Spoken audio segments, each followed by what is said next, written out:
வந்துதான் அவர்களுக்கு தீர்ப்பு கிடைக்க வேண்டும் என்ற அவசியம் இல்லை. நானும் அவர்களின் கதவை தட்டி ஒவ்வொருவருடைய வீட்டுக்கும் சென்று நீதியை கொடுத்தால்தான் அது நீதிமன்றம் என்று ஒரு நீதிபதி சொன்னார். அந்த வேலையை ராஜபர்மா செய்துட்டு இருக்கிறாங்க அப்படின்னு சொல்லிட்டு அவர்களை பாராட்டுகிற நேரம் நூல் ஆசிரியருக்கு முதலில் அவர்கள் போடலாம். அதுக்கு அப்படி வரிசையா போடலாம். ஒரு பொன்னாடையை பொறுத்தவர்களுக்கு ஒரு மகிழ்ச்சியான செய்தி. இந்த புத்தகத்தை வாங்கின அரவிந்த் அவர்கள் இப்ப மெசேஜ் வருது, இவருடைய மருமகன் பேத்தியா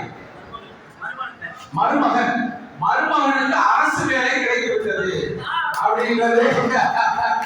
அதாவது இவர் தந்த மனசு எனக்கு 100 ரூபாய் குருக்களா இருக்கிறார், கோயில்ல குருக்களா இருக்கிறாரு.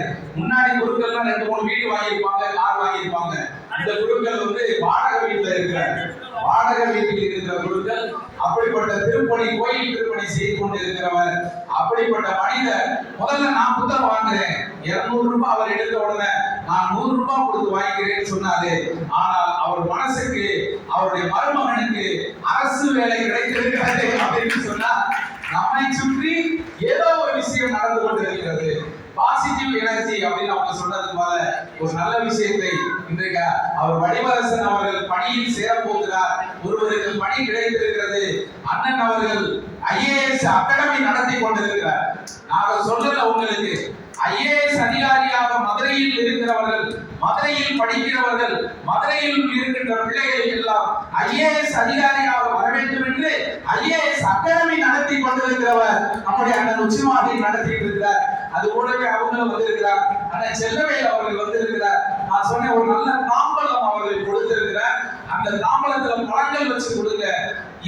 இந்த வடிவம் போதுமா, இன்னும் பெருசா வேணுமா அப்படின்னு கேட்டார்.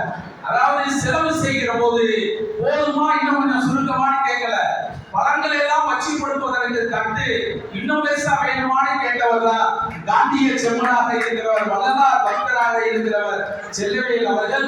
அவர்களுக்கு நன்றியை தெரிவித்து நம்முடைய ராஜபிரபா அவர்களுக்கு பொன்னாடை போட்டி சிறப்பிக்கப்படுகிறது. யார் பொன்னாடை போட்ட சொல்லலாம் அப்படின்னா நம்ம லலிதா சியாம் அவர்கள். நீங்க அங்கேயெல்லாம் தேட வேண்டாம், நான் இங்கேதான் இருக்கிறேன் மாதிரி கவிஞர் அவர்கள். அவங்க